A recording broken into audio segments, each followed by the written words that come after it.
Mais je ne peux même pas dire que je suis désolée, que ce qui m'est arrivé me soit arrivé, parce que d'une certaine façon, dans le mystère de Dieu, il a tout arrangé pour le bien, et ça a fait de moi qui je suis aujourd'hui.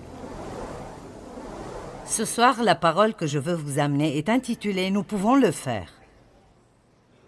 Disons cela haut et fort, nous pouvons le faire.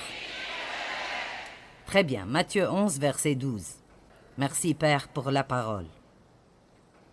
Je prie que tu sois avec ma bouche et avec leurs oreilles, au nom de Jésus. Amen.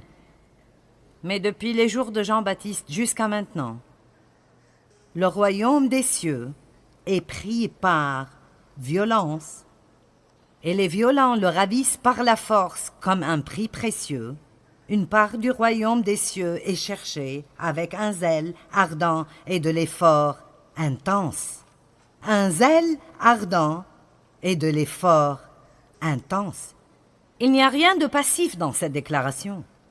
Le royaume de Dieu est pris par violence, et les hommes violents et les femmes violentes le ravissent par la force. Dans la langue grecque, le mot violent apparaît 2 fois, mais il vient de 2 mots grecs différents.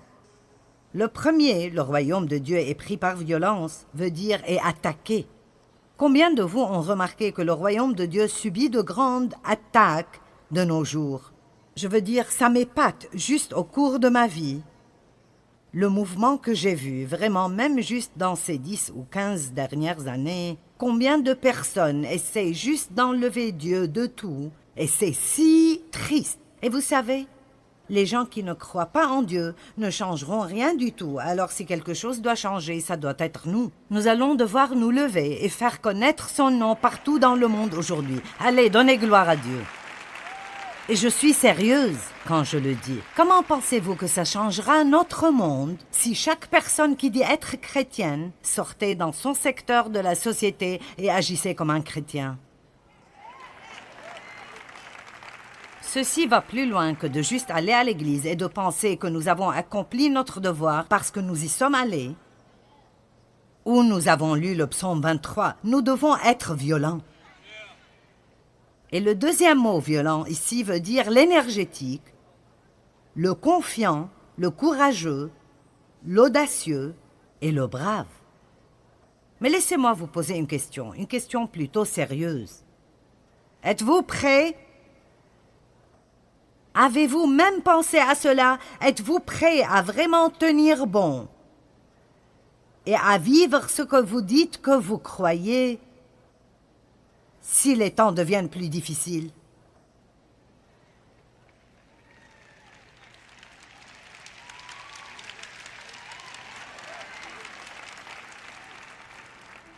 Et je sens que Dieu est en train de chuchoter dans mon cœur.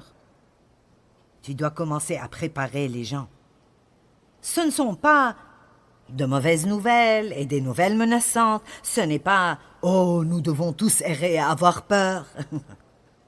Nous n'avons pas besoin d'avoir peur de quoi que ce soit. Parce que la pire chose qui pourrait arriver, ce qui n'est vraiment pas si mal que ça, est que vous mourrez. Et si je lis ma Bible correctement, vivre c'est Christ et mourir un gain. Alors, nous n'avons pas besoin d'avoir peur de mourir.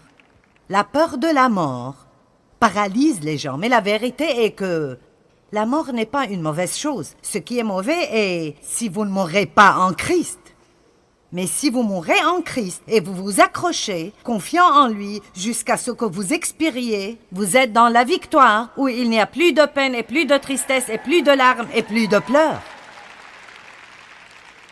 Nous nous accrochons trop aux choses de cette terre et nous ne pensons pas assez à l'éternité. J'ai eu cette sensation en moi pendant peut-être 6 semaines et je continue de la voir partout où je vais. C'est que les croyants des premiers temps, la chose qui leur a donné tant de courage était qu'ils avaient cette espérance de l'éternité et cette espérance de vivre à jamais. Combien dure l'éternité? Elle est longue et je veux m'assurer que je suis au bon endroit. Amen. C'est bon d'être béni avec des choses, mais nous ne devons pas trop nous attacher à nos choses. Vous savez, le ciel est décrit comme un endroit absolument merveilleux. Des portes faites de perles et toutes sortes de pierres magnifiques, où que vous regardiez, et des rues faites d'or pur et miroitant, et c'est simplement merveilleux. Un homme est mort et il était un homme assez riche. Et il voulait prendre certaines choses au ciel. Et il lui a été dit qu'il ne pouvait pas faire cela. Alors il a dit « Oh, c'est important pour moi. Pourrais-tu voir si tu peux m'obtenir une permission spéciale ?» Alors, quelqu'un est allé parler aux autorités et a dit « Cet homme veut amener certaines choses avec lui. Pourrait-il obtenir une permission spéciale pour amener quelques trucs avec lui ?» Alors il a obtenu la permission d'amener une seule valise. Et alors, quand il est arrivé là-bas, Saint-Pierre l'a rencontré et a dit « Tu ne peux rien amener ici. » Il a dit « J'ai une permission spéciale. » Il a dit « Laisse-moi m'assurer. » Alors Saint-Pierre est parti une minute, puis est revenu et a dit « Tu as raison, tu peux amener une valise, mais je dois voir ce qui est dedans avant que tu n'entres. » Alors il l'a ouverte et elle était pleine de lingots d'or. Et Saint-Pierre l'a regardée et a dit « Pourquoi voudrais-tu amener de quoi paver ?»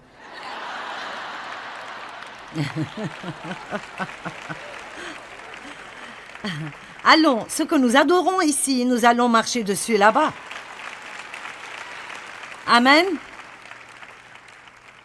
Je pense que nous allons avoir besoin d'être courageux et vous devez être prêts à prendre position si vous êtes les seuls que vous connaissez qui sont prêts à prendre position.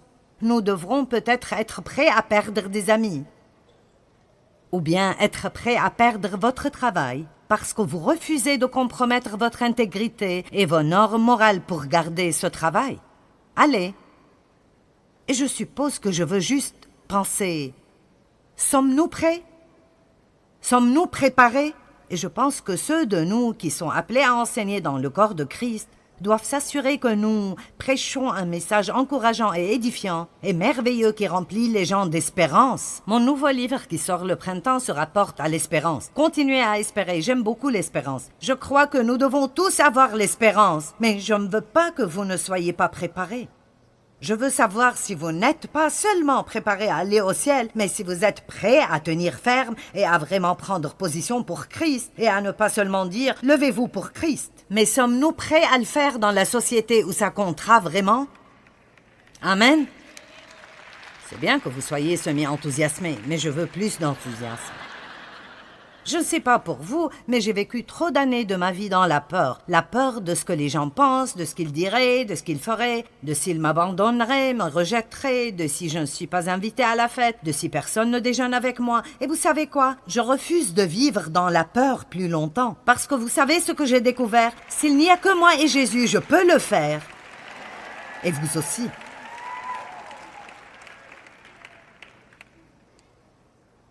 Romains 5, 17 dit que nous allons régner comme rois dans la vie à travers Jésus.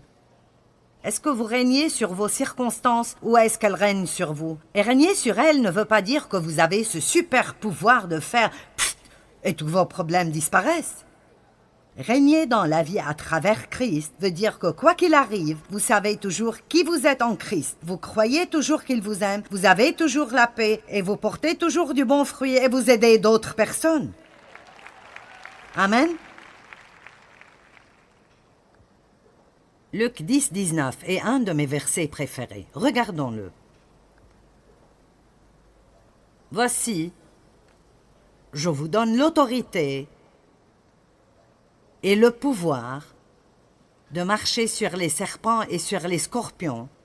Et je vous ai donné la puissance physique et mentale et le pouvoir sur toute la puissance de l'ennemi, et rien ne vous nuira d'aucune façon. Maintenant, écoutez. Le diable a de la puissance, mais nous avons de la puissance et de l'autorité. Allez, il y a de la puissance, mais nous avons quelque chose qu'il n'a pas. Nous avons l'autorité au nom de Jésus. Et la seule autorité qu'il a dans nos vies est ce que nous lui donnons à travers le manque de foi. Tant que nous croyons la parole de Dieu, quoi que nous voyions, quoi que nous pensions, quoi que nous ressentions, Dieu travaille dans nos vies et nous avons déjà gagné la bataille. Maintenant, c'est très important pour moi que quand vous partez d'ici, j'ai un but. Je veux que vous sortiez de ces portes en croyant que vous soyez vraiment confiant à l'intérieur, que quoi que vous ayez besoin de faire dans votre vie, quelles que soient les tempêtes inattendues qui viennent, quelles que soient les surprises que vous n'attendez pas, même si vous n'obtenez pas tout ce que vous voulez, vous vivrez avec une attitude toute nouvelle et c'est que je peux faire tout ce que j'ai besoin de faire à travers Christ qui est ma force. Je peux faire tout ce que j'ai besoin de faire à travers Christ qui est ma force. Je peux être un parent célibataire et élever mes enfants et en fin de compte, ils seront de bons enfants. Je peux avoir un nouveau commencement. Je peux échouer et recommencer. Je peux faire des choses difficiles, je peux perdre du poids, je peux récupérer ma santé, je peux me remettre en forme, je peux faire le ménage chez moi, je peux sortir des dettes, je peux faire tout ce que Dieu veut que je fasse à travers Christ qui est ma force. Combien d'entre vous pensent que parfois nous sommes juste vaincus beaucoup trop facilement? Vous savez, nous nous plaignons si, je ne sais pas, notre appartement n'est pas une maison et si notre voiture n'est pas nouvelle, et si nous n'avons pas de nouveaux costumes pour la fête, et nous lisons la Bible, et nous voyons les chrétiens en ce temps, ils étaient jetés au lion et ils étaient plus heureux que la plupart d'entre nous. Amen. Et vous savez, d'un côté c'est drôle, mais en même temps c'est triste. Nous sommes ici ce soir en train de nous amuser et de parler de combien Dieu est bon, mais il y a des gens dans le monde qui sont en train d'être tués. Maintenant, aujourd'hui, dans ce monde, c'est possible que ce soir, alors que nous sommes là, ils doivent prendre position et dire « Je ne fléchirai pas les genoux, je me tiendrai fermement, je crois en Jésus. » Amen. Et vous ne devez pas avoir peur de cela, parce que tout ce dont nous devons faire, Dieu nous donnera la grâce de le faire. J'ai entendu une histoire une fois à propos de 2 hommes qui allaient être brûlés au bûcher le jour suivant. Et l'un d'eux était un vieil homme qui était très proche de Dieu. C'est étonnant combien la peur disparaît dans votre vue, plus vous avez de l'expérience avec Dieu. Et l'autre était un croyant plus jeune. Et ils aimaient Dieu, mais cet homme plus âgé avait beaucoup d'expérience avec la fidélité de Dieu. Quand vous êtes plus jeune, souvent dans la foi, vous voulez tout ressentir pour le croire. Mais plus vous vieillissez, plus vous avez de l'expérience avec Dieu, plus vous réalisez que croire vient en premier et toutes les autres sensations viennent après. Amen. Peut-être que je ferais mieux de le redire. Quand nous sommes plus jeunes en le Seigneur, nous dépendons plus des sensations. Mais le moment vient dans notre marche avec Dieu où il ne nous laissera plus avoir cette relation basée sur les sensations. Et parfois, vous vous demandez « Pourquoi est-ce que je ne ressens plus Dieu? Où est Dieu? Qu'est-ce que c'est que ça ?» Eh bien, c'est le moment de grandir et de croire ce que la parole dit, que nous le ressentions ou pas. Et alors, plus vous grandissez en Dieu, plus vous réalisez que croire vient toujours en premier, et puis tout le reste vient après cela. Qu'il te soit donné d'après la mesure de ta foi, dit la parole de Dieu. Et alors, c'est très important pour nous de comprendre que Dieu est fidèle. Alors cet homme plus vieux était juste calme. Il savait qu'ils allaient être brûlés au bûcher le jour suivant, mais l'homme plus jeune était affolé. « Qu'est-ce que nous allons faire? J'ai juste peur. Je ne sais pas si je peux le faire. Je ne sais pas si je peux. Je ne sais pas si je peux le faire. Je ne sens pas que je peux le faire. » Et l'homme plus vieux a dit « Fiston, Dieu sera avec toi. »« Oh, je ne sais pas, je ne sais pas. » Et puis, il a gratté une allumette et il s'est brûlé le doigt. Il a dit « Oh, si ceci fait aussi mal, alors je ne sais pas comment j'irai être brûlé au bûcher demain. » Et l'homme a dit « Dieu ne t'a pas demandé de brûler ton doigt, alors il n'y avait pas de grâce. Mais s'il te demande d'aller au bûcher demain et d'être brûlé là-bas, sa grâce et sa force seront sûrement avec toi. » Amen.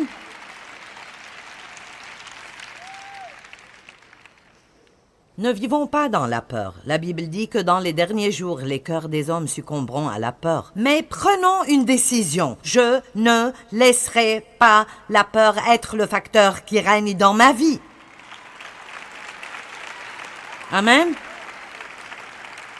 Maintenant, nous allons voir une photo d'une femme qui est devenue très célèbre. Son nom était Rosie et on l'appelait Rosie la riveteuse. Pouvons-nous projeter cette image? Et je ne suis pas Rosie, mais ça vient. La voici. Maintenant. Vous savez, c'est une image emblématique. Tout le monde la reconnaît. Elle est de la Seconde Guerre mondiale. Et elle dit vraiment quelque chose sans rien dire. C'est comme « Oui, nous pouvons le faire ». Alors, j'ai commencé à m'entraîner quand j'avais à peu près 62 ou 63 ans. C'est un peu tard dans la vie pour commencer, mais j'ai fait faire cela et je l'ai mis sur le mur où je m'exerce.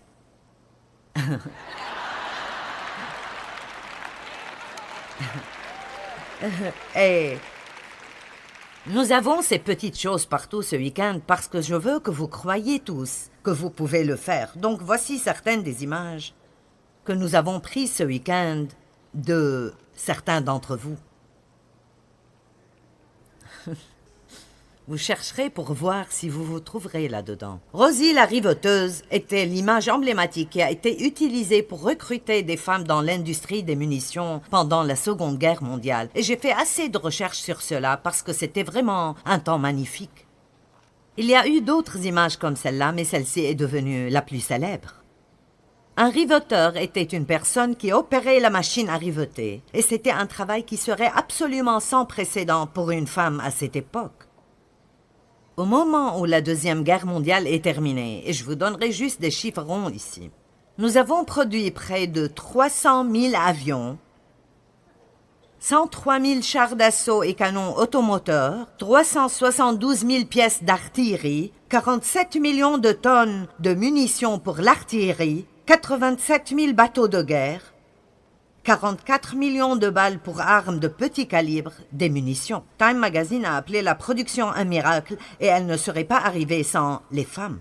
La plupart des hommes étaient au front et les femmes n'avaient pas d'autre choix que de se lever et de faire quelque chose qu'elles n'avaient jamais fait auparavant, quelque chose qu'elles ne savaient pas faire, quelque chose que personne ne pouvait croire qu'elles pouvaient le faire, mais ensemble, elles l'ont fait et c'est comme ça que cette affiche est apparue. Nous pouvons le faire. Amen.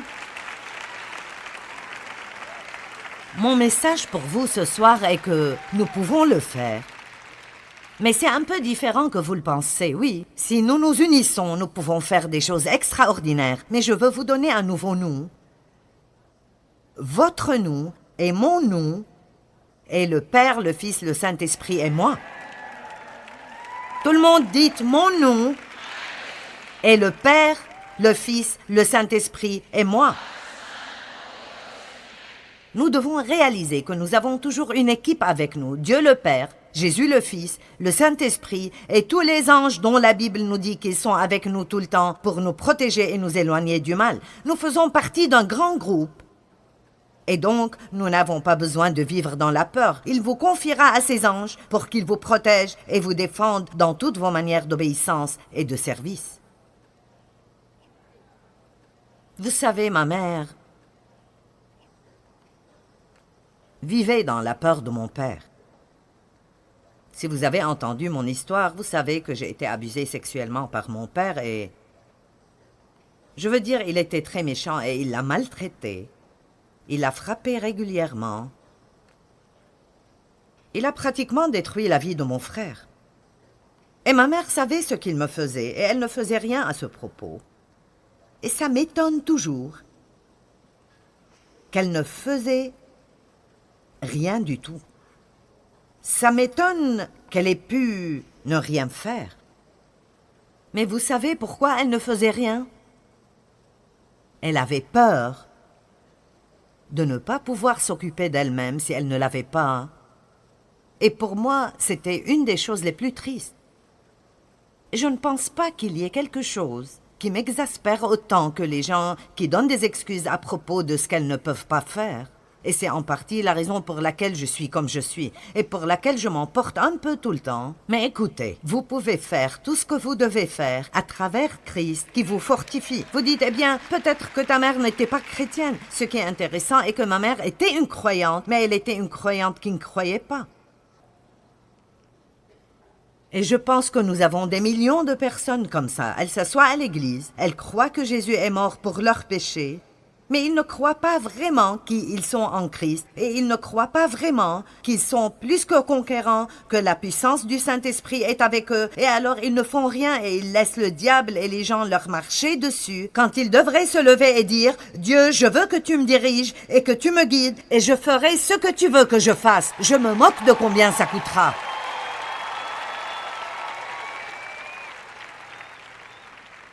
Ma mère a fini par avoir une maladie mentale à cause de la culpabilisation et de la peur. Et elle est allée au ciel avec Jésus l'année passée, mais elle a vraiment eu une vie misérable. Une vie terriblement misérable. Elle avait peur de ne pas pouvoir vivre sans cet homme qui était abusif et méchant et odieux. Et Dieu merci, il a été sauvé avant de mourir, alors il est devenu un peu plus doux. Mais ce que je veux dire est qu'elle pensait qu'elle ne pouvait pas vivre sans quelqu'un qui la rendait misérable. Laissez-moi vous dire quelque chose. Les dames, vous devez dépasser la peur de l'homme. Votre vie ne doit pas être manipulée ou contrôlée par ce que quelqu'un fera ou ne fera pas, ou ce qu'il pensera ou dira. Nous laissons trop de ces choses contrôler et diriger notre destinée, et c'est indu de faire cela. Et j'appelle les gens qui diront « Je commencerai à suivre la direction du Saint-Esprit. » Je me moque de si je n'ai aucun ami dans ce monde entier, ou si personne au monde n'est d'accord avec moi. Je veux être ce que Dieu veut que je sois et faire ce qu'il veut que je fasse.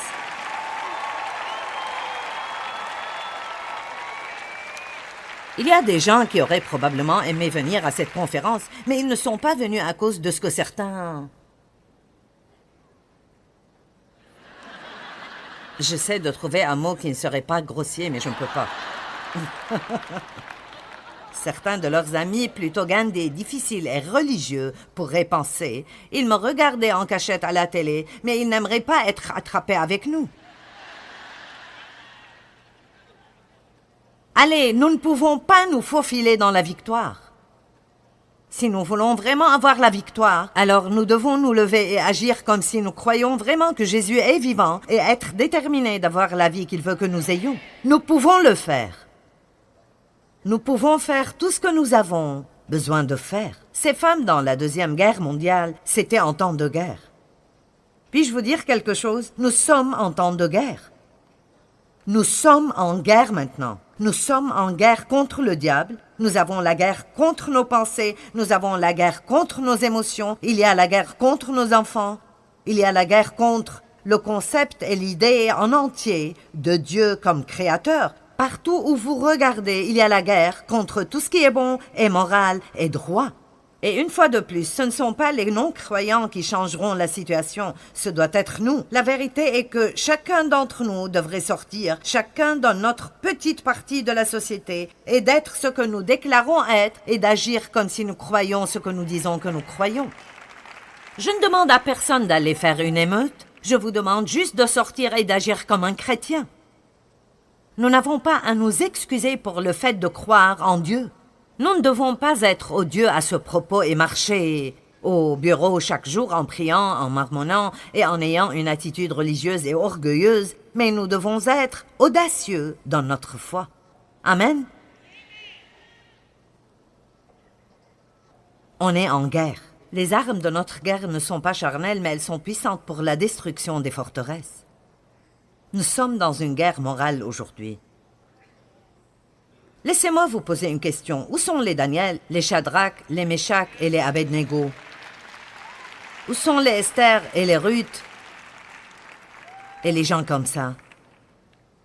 Où sont les Joseph qui iraient en prison plutôt que de compromettre leur moralité? Daniel qui est allé dans la fosse aux lions plutôt que de se prosterner devant un roi méchant, Shadrach, Meshach et Abednego, qui sont allés dans la fournaise de feu, et ils ne sentaient même pas comme de la fumée. Vous voyez, nous avons peur de passer par des choses, mais la vérité est que les choses par lesquelles nous passons nous rendent plus forts. C'est vrai, elles nous rendent plus forts. C'est pour cela que je ne peux plus dire « Oh, si seulement je n'avais pas subi l'abus de mon père !»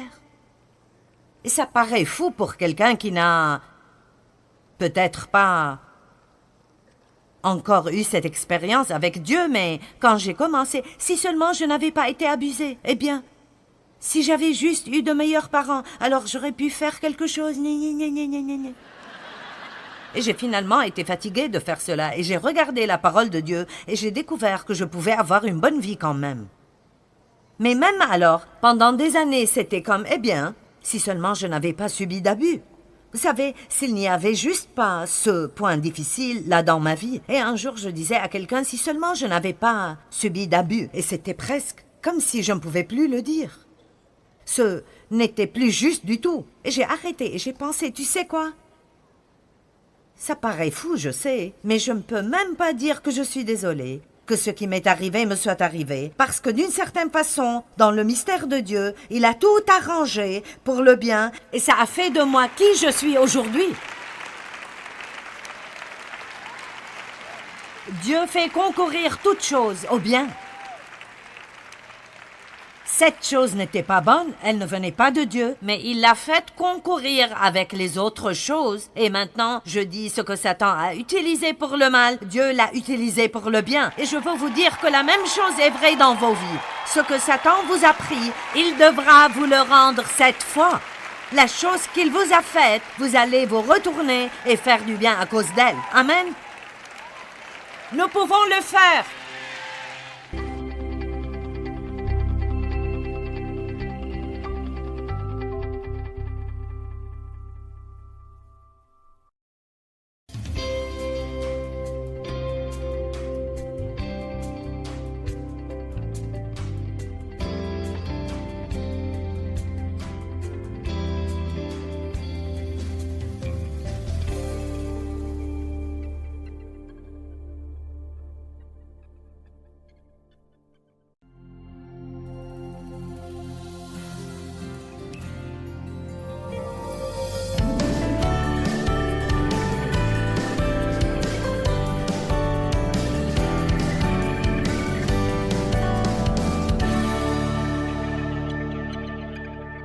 Hier, nous avons essayé d'établir une fondation sur le fait que Satan commence si tôt dans nos vies à essayer de construire des forteresses dans nos pensées, ce qui veut dire qu'il nous ment dans certains domaines et s'enracine dans nos pensées ou enracine ses mensonges et ses idées dans notre pensée. Alors, nous vivons nos vies en croyant des mensonges qui font alors que nous agissons de mauvaise façon. Donc, il le fait à tout le monde, et puis nous essayons de nous entendre tous, et ça devient juste vraiment une grande foire. Le seul espoir pour nous est de renouveler nos pensées par la parole de Dieu, d'apprendre à penser de la façon que Dieu veut que nous pensions, d'apprendre à dire ce que Dieu veut que nous disions, pour que nous puissions être ce que Dieu veut que nous soyons, faire ce que Dieu veut que nous fassions, et avoir ce que Dieu veut que nous ayons. Vous diriez peut-être, oui, je veux avoir ce que Dieu veut que j'ai. Eh bien, vous devez faire plusieurs pas en arrière et commencer là par apprendre à penser de la façon dont Dieu pense. Beaucoup de personnes sont comme moi. Pendant des années, je pensais que mes pensées ne comptaient pas. Je ne savais pas que je pouvais faire quelque chose à leur propos. Quand je me levais le matin, cette pensée venait à moi. Je suis déprimée. Et puis je vivais déprimée toute la journée. Je ne pensais pas que je pouvais dépasser cela et le refuser. Et quel jour glorieux c'était pour moi quand j'ai appris les vérités que je partage avec vous, que je n'étais en fait pas obligée de méditer sur tout ce qui me passait par la tête, que je pouvais chasser cela et choisir quelque chose d'autre qui m'aiderait à vraiment profiter de ma journée et à vivre une bonne vie. Maintenant, au début, c'est un peu difficile parce que nous ne sommes pas exercés à le faire. Nous sommes plutôt passifs et nous attendons pour voir ce qui nous passera par la tête. Mais nous apprenons que maintenant nous pouvons être agressifs et prendre le contrôle dans ce à quoi nous pensons. Éphésiens 4, 22 à 24. Nous allons regarder ceci. Débarrassez-vous de votre ancienne nature. Dépouillez-vous par rapport à votre vie passée, celle de l'homme que vous étiez autrefois, et qui se corrompait en suivant ces désirs trompeurs qui proviennent de votre illusion. Donc l'apôtre Paul dit aux Éphésiens de se débarrasser de l'homme ancien. Nous savons que la Bible dit que si un homme est en Christ, il est une nouvelle création. Les choses anciennes disparaissent et toutes choses deviennent nouvelles.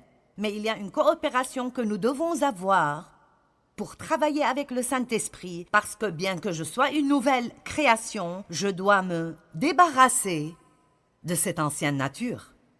Le verset suivant dit « Et continuez », dites tous « continuez », et continuez à être renouvelés quant à votre esprit et votre intelligence.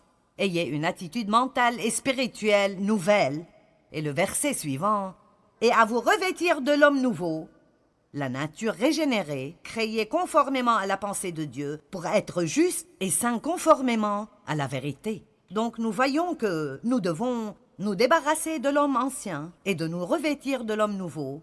Arrêter de vivre comme nous vivions avant et commencer à vivre comme Dieu veut qu'on vive. Et le lien pour arriver de l'un à l'autre est d'être constamment renouvelé dans notre esprit et notre intelligence. Là où les pensées vont, l'homme suit. C'est impossible d'avoir une vie positive et en même temps d'avoir des pensées négatives. Pouvez-vous dire « Amen » ? Ça ne marchera simplement pas, n'est-ce pas ? Eh bien, aujourd'hui, ce que je veux vous enseigner est « Quand est-ce que vos pensées sont normales ?» Qu'est-ce qui est vraiment normal pour un croyant? Vous voyez, ce qui est normal pour le monde est presque toujours anormal pour nous quand nous le voyons à travers l'économie de Dieu. Vous savez, il y a une économie du monde, mais il y a l'économie de Dieu. Le monde vit d'une certaine façon, mais nous sommes supposés vivre d'une autre façon. Vous savez, le monde s'inquiète, mais nous pouvons prier. Alors, nous ne voulons pas prier et nous inquiéter parce que nous serons en train de vivre dans ces deux mondes. Alors, nous devons apprendre quand est-ce normal. Ce n'est pas normal de s'inquiéter en tant que chrétien, mais vous direz plutôt, si c'est normal de s'inquiéter, eh bien, ça ne devrait pas l'être pour vous. Pour vous, ça devrait plutôt être, eh bien, ça ne paraît pas être bon. Je ne me sens pas bien avec. Ça ne me va pas du tout. Est-ce que certains d'entre vous ont essayé de se vêtir de quelque chose et on trouvait que vous avez quelques kilos de plus aujourd'hui que la dernière fois que vous l'avez essayé? Et c'était vraiment étroit. Et vous avez essayé de les mettre de toute façon. Et ça vous a rendu misérable toute la journée. Est-ce que vous avez déjà eu cette expérience? D'accord. Eh bien, c'est ce à quoi ça ressemble quand nous essayons de porter quelque chose et nous laissons nos pensées être dans des conditions qui ne nous vont plus en tant que chrétiens. Il y a des choses qui, quand vous devenez chrétien, ne vous vont simplement plus du tout. Elles ne vous vont plus du tout. Peut-être qu'un non-croyant pourrait avoir cette attitude et se vêtir de cette attitude, mais ce n'est plus du tout pour vous. Ça ne vous va pas. Eh bien, c'est plutôt intéressant parce que quand vous grandissez spirituellement, vous commencez à savoir cela et vous vous débarrassez de ces attitudes. Et comme j'ai personnellement maturé à travers les années, une des choses que je ne ferai plus est de me vêtir de quelque chose qui me gêne. Je ne peux pas le supporter, ni physiquement, ni spirituellement. Alors, quand est-ce que votre pensée est normale? Comment devez-vous penser en tant que chrétien? Eh bien, tout d'abord, je pense que les chrétiens sont supposés avoir un esprit décidé. Nous devons savoir savoir ce que nous voulons faire, prendre une décision de le faire et ne pas la changer chaque quelques secondes. Colossiens 3, 2. Décidez de vous attacher aux choses d'en haut et non à celles qui sont sur la terre, car vous êtes morts et votre vie est cachée avec Christ en Dieu. Décidez de vous attacher, décidez de vous attacher, décidez de vous attacher, et non pas décider et changer d'avis, décider et changer d'avis. Vous pouvez décider que vous allez faire le ménage chez vous et ne laissez rien changer ça. Quand quelqu'un appelle et dit « Allons faire du shopping », vous pouvez dire « Non, j'ai décidé, je vais faire le ménage chez moi ». Quelqu'un vous appelle et dit « Allez, je t'invite à déjeuner ». Non, j'ai fermement décidé et je vais faire le ménage aujourd'hui. La seule façon pour nous d'accomplir ce que nous voulons vraiment accomplir dans la vie, la seule façon d'être honnête avec notre être véritable et de suivre les désirs véritables de notre cœur est de tourner nos pensées dans la direction que nous désirons suivre. Où voulez-vous finir dans la vie? Concentrez-vous sur cela. Et cessez de changer d'avis à chaque fois que quelque chose arrive. C'est merveilleux la victoire que vous pouvez avoir. Si vous prenez une décision, si Dieu nous a dit de le faire, c'est qu'on peut le faire. Les gens me demandent plein de questions intéressantes, mais l'une de celles qu'on me demande est « Que penses-tu de tous les voyages que tu dois faire pour faire ce que tu fais ?» Et je dis « Je ne sais pas, je n'y pense vraiment pas. » Je ne peux pas vous dire ce que je pense de cela. Ce serait dangereux pour moi de penser à ce que je ressens. Parce que si je le fais assez tôt, je ne voudrais peut-être plus le faire. Alors je n'y pense pas. Pourquoi? Parce que j'ai déjà pris la décision de faire tout ce que Dieu veut que je fasse tant que j'ai un souffle de vie. Et je ne pense pas à ce que ça me coûterait, ou je dois faire très attention si je commence à penser à combien c'est difficile, et je le fais de temps en temps si je suis vraiment fatiguée. Donc, j'ai appris certaines choses à travers les années, et l'une de ces choses est que vous devez prendre une décision et ne pas même jouer avec ceci. J'ai décidé, il y a à peu près 6 ans, que j'avais besoin de commencer à m'exercer. C'est quelque chose que je n'avais jamais fait dans ma vie. Je ne voulais pas le faire, je ne pensais pas avoir le temps, je ne voulais pas de douleur. Je ne voulais rien de cela. Mon mari s'exerce depuis plus de 50 ans, et c'est l'une des raisons pour lesquelles il est vraiment en forme. Eh bien, un jour, je me suis regardée dans le miroir, et en quelque sorte, tout ce qui était ici auparavant était allé autre part. Et en fait, pour moi, j'ai senti que c'était comme si j'avais reçu une vraie révélation de Dieu, que si tu veux être forte dans le dernier tiers de ta vie, et si tu veux finir ce que je t'ai appelé à faire, alors c'est quelque chose que tu dois faire. Tu dois le faire. Merci. Mais ça va plus loin que de paraître en forme. Il s'agit d'être en bonne santé. Et vous savez, nous avons toutes ces articulations parce que nous sommes supposés bouger. Nous ne sommes pas supposés vivre sur le canapé ou nous asseoir sur une chaise ou devant la télé. Nous sommes supposés bouger. Alors je vous encourage à être actifs dans la louange parce que pour certains d'entre vous, c'est tout le mouvement que vous faites. C'est là que je veux en venir. Des gens me disent « Je n'aime pas m'exercer, je ne peux pas supporter d'aller à la gym, je n'aime pas cela du tout. » Vous savez, je pense que j'aime cela. Je n'en suis pas vraiment sûre, j'y vais simplement. J'ai pris la décision, j'y vais. J'y vais lundi, mercredi et vendredi. Mais si j'ai une conférence, j'y vais lundi, mardi et mercredi. Au début, j'ai dit, tu ne peux pas y aller 3 jours de suite. Et puis j'ai pensé, eh bien pourquoi pas? Je fais d'autres choses 3 jours de suite. Je survivrai si je m'exerce 3 jours de suite. C'est incroyable les choses que votre pensée vous dit et qui vous arrêteront de faire les choses que Dieu veut que vous fassiez. Alors je vous le dis, décidez ce que vous voulez faire et arrêtez d'y penser jusqu'à la mort. Le premier type de pensée qui est normal d'avoir pour le croyant est une pensée décidée. Nos pensées doivent être complètement renouvelées. Maintenant, dans Philippiens chapitre 2, verset 5, c'est un passage très intéressant. Il dit que « Ayez en vous les sentiments, l'attitude et la pensée humble qui était en Christ Jésus. » 1 Corinthiens 2,16 dit que nous avons la pensée de Christ, que nous avons sa pensée, ses intentions et ses buts. Avoir la pensée de Christ, ça veut dire que quand vous êtes né de nouveau, vous obtenez aussi une nouvelle pensée spirituelle, mais vous gardez votre vieille pensée charnelle. Romains 8,5 dit « Car ceux qui sont selon la chair ont leur pensée aux choses de la chair, mais ceux qui sont selon l'esprit aux choses de l'esprit. » Et après, il dit la pensée de la chair est la logique et la raison sans le Saint-Esprit. Qu'est-ce que la pensée de la chair? C'est quand je commence à raisonner et à regarder les choses de la manière dont le monde les regarde, sans permettre au Saint-Esprit de donner son avis. Vous avez compris? La pensée de la chair, la logique et la raison sans le Saint-Esprit. Vous ne pouvez pas vivre en improvisant. Vous ne pouvez pas vivre juste d'après ce que vous pensez. Vous devez aller plus loin que cela et apprendre à écouter et discerner ce que Dieu dit dans des situations. Mais ce à quoi tend l'esprit, d'après Romains 8,6, conduit à la vie et la paix maintenant et toujours. Donc nous avons cette nature en nous, mais elle doit être développée. Tant que la pensée de la chair est plus forte que la pensée de l'esprit, nous ne changerons pas dans nos expériences. Ce que je veux pour les gens est que je veux qu'ils jouissent de la vie, que Jésus est mort pour qu'ils l'obtiennent. Je fais enfin cela, mais j'ai perdu tellement d'années de ma vie chrétienne à ne pas jouir de mon salut ou jouir de Dieu ou jouir de moi-même ou quoi que ce soit parce que le diable me contrôlait toujours, parce que je ne savais pas que beaucoup de ce que je pensais n'était pas conforme à la parole de Dieu. Amen. Maintenant, je ne suis pas là pour vous enseigner le contrôle mental, pour essayer de juste enseigner aux gens à penser positivement et à parler positivement sans leur enseigner à propos du sang de Christ, la croix de Christ, le salut à travers Christ.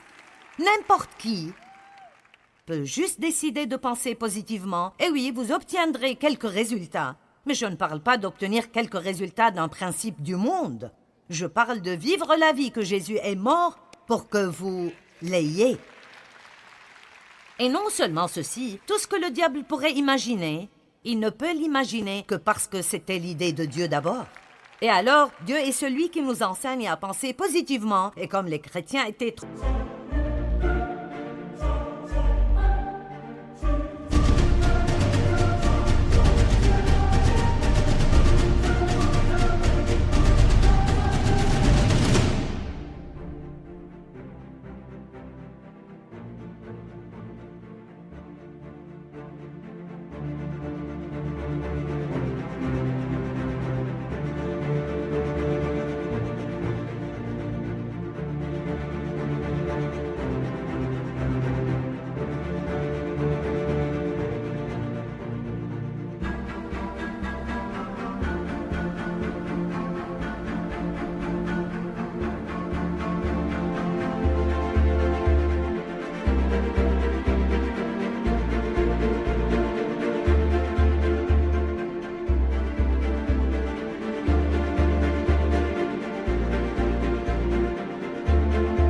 Trop paresseux pour le faire, le diable l'a volé.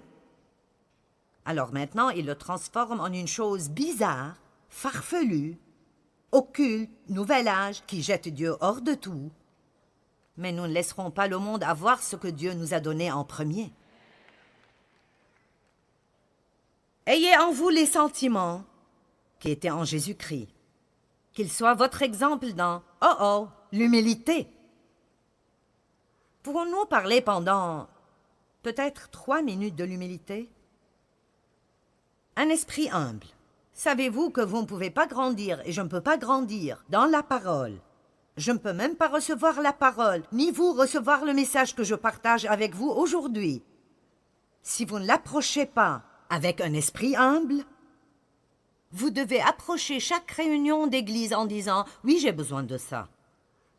J'ai besoin de m'accrocher à chaque mot. J'ai besoin de ça. » Alors, si vous vous asseyez et écoutez ce que quelqu'un dit et vous pensez « Telle personne aurait dû être là aujourd'hui car elle en a vraiment besoin. »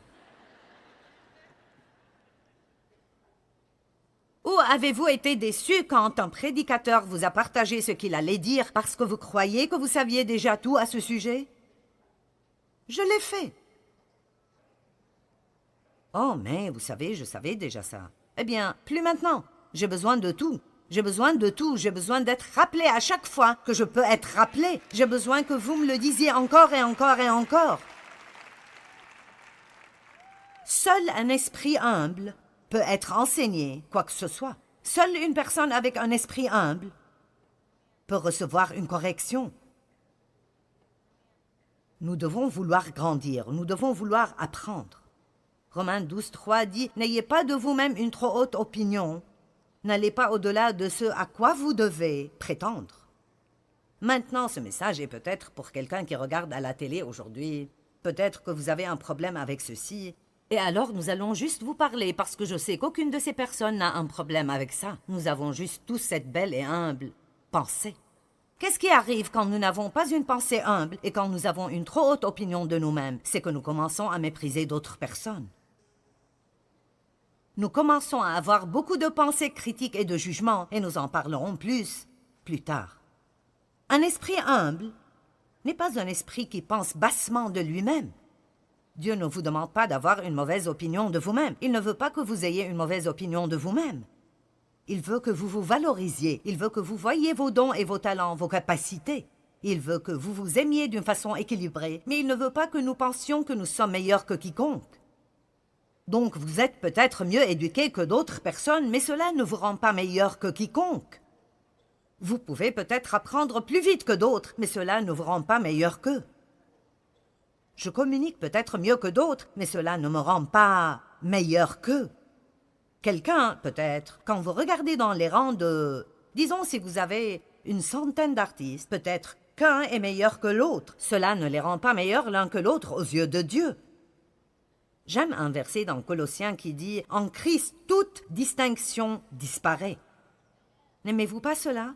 Il n'y a plus ni homme, ni femme, ni juif, ni grec. J'y ajouterai un peu plus de riches ni de pauvres, plus de docteurs ni d'ouvriers. Nous sommes tous un en Christ.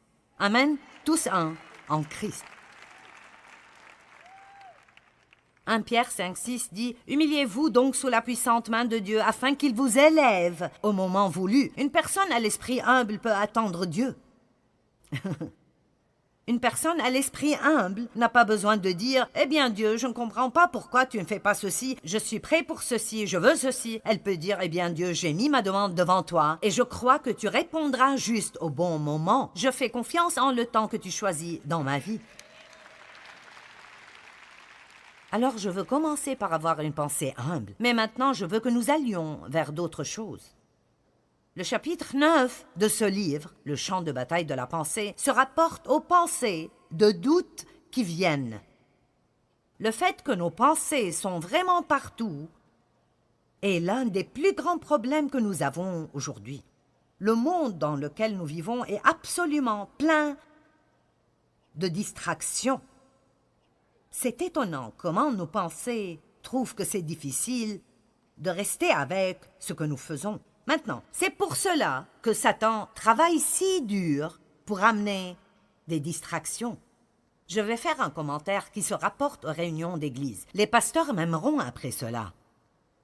C'est pour cela que nous ne devons jamais nous lever et nous déplacer dans une réunion d'église, sauf si nous avons absolument un cas d'urgence.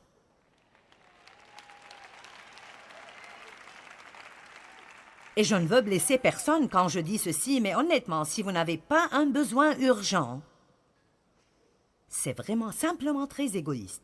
Et vous ne réalisez probablement pas cela, mais voici ce qui arrive. Notre sœur Brown, au milieu de la rangée 14, décide qu'elle a besoin d'un verre d'eau. Alors, elle se lève. « Excusez-moi, excusez-moi. » Tout le monde derrière la regarde partir, et puis elle la regarde quand elle revient.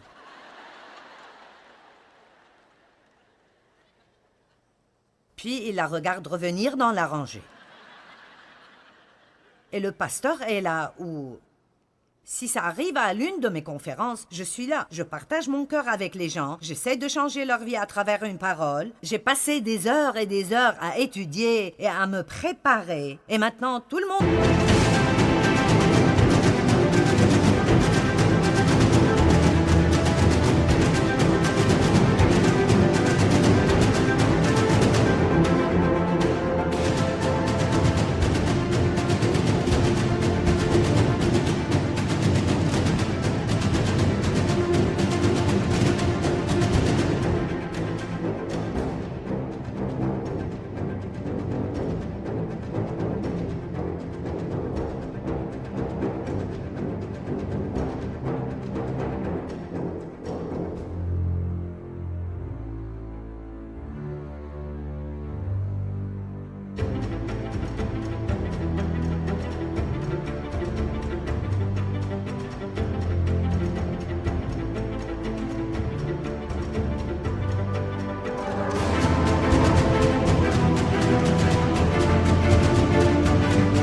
la rangée 14 jusqu'au fond est parti prendre un verre d'eau avec notre sœur Brown.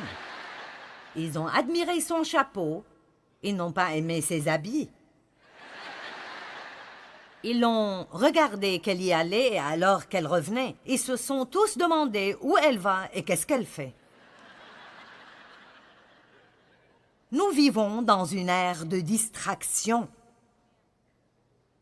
Conduire sur l'autoroute est comme conduire dans une encyclopédie. Savez-vous combien de publicités sont là, devant nous, dans un trajet de 5 minutes en voiture? Nous ne pouvons plus profiter du paysage parce que partout où nous regardons, il y a quelque chose d'autre. Quelque chose est en train d'être promu. Je me souviens de quand la télé était si simple. La première émission que j'ai visionnée était Howdy Doody. Ça vous montre que j'étais là quand les télés sont apparues. Et vous aviez peut-être une pub, je ne sais pas, une publicité de 30 secondes au milieu de l'émission, et c'était tout.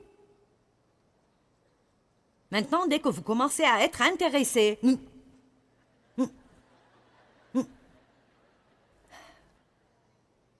honnêtement, le monde ne changera pas, alors nous ferions mieux de changer.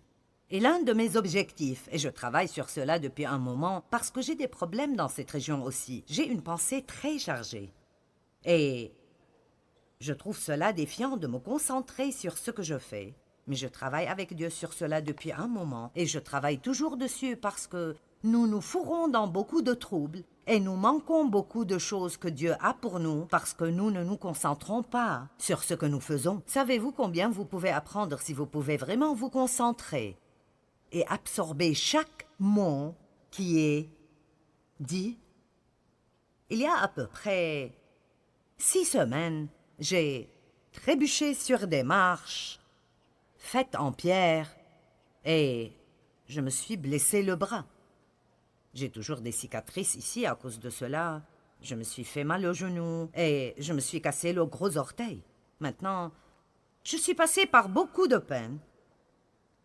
Pendant beaucoup de temps, j'ai dû aller chez le podologue, j'ai dû faire ceci, j'ai dû faire cela, juste parce que comme je montais les marches, je ne pensais pas aux marches. J'étais déjà à la cuisine faisant ce que j'allais faire quand j'allais y arriver. Ma famille doit vraiment faire attention à moi parce que je suis d'habitude une étape plus loin que là où je suis. Et l'autre jour, je conduisais jusqu'à notre... Quelqu'un d'autre conduisait, j'étais à l'arrière et nous allions à la subdivision. Et j'ai commencé à penser à ce que j'allais faire quand j'arriverais à la maison. Et j'ai commencé à sortir de la voiture alors que nous étions encore en route.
Donc, beaucoup d'accidents arrivent parce que nous ne nous concentrons pas sur ce que nous faisons. Alors commençons à prier, que Dieu nous aide vraiment à apprendre comment nous concentrer plus et mieux, parce que nous avons vraiment besoin d'apprendre comment jouir de ce que Dieu nous donne. Dans la vie, nous devons être capables de nous concentrer. Nous ne comprenons pas les choses si nous ne nous concentrons pas. Vous entendez souvent que méditer sur la parole de Dieu aide beaucoup dans le renouvellement de votre pensée. Mais qu'est-ce que ça veut dire de méditer? Ça veut vraiment dire de simplement penser à quelque chose encore et encore, d'y réfléchir dans votre pensée et même de le murmurer à voix basse. En d'autres termes, pas à voix haute, juste en murmurant. Et je dis toujours en plaisantant que toutes les femmes savent murmurer. Et je peux vous dire que si nous nous inquiétons, alors nous savons comment méditer, parce que nous méditons sur nos problèmes, nous y pensons encore et encore et encore. Si nous commençons à faire cela avec la parole de Dieu, si nous méditons sur l'Écriture, nous y pensons encore et encore. C'est presque comme mieux mâcher votre nourriture. Vous en prenez une meilleure nutrition. Et alors, je veux juste vraiment vous encourager à donner à la parole de Dieu la première place dans votre vie. C'est incroyable ce qui arrive quand vous commencez vraiment à mettre la parole de Dieu en premier.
khắp phương trời vẫn nhớ tới quê hương.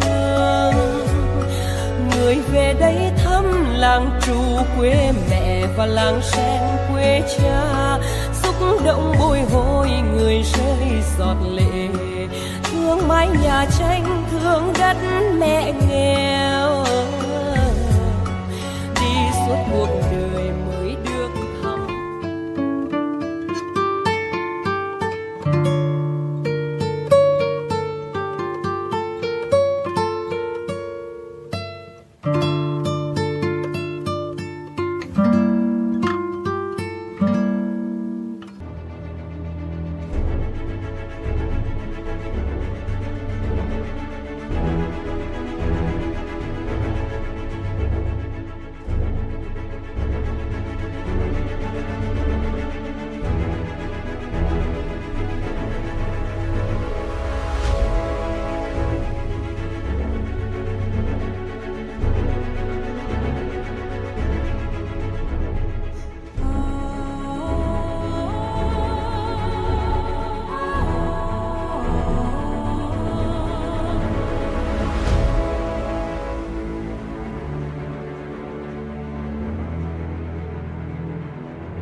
Thank you.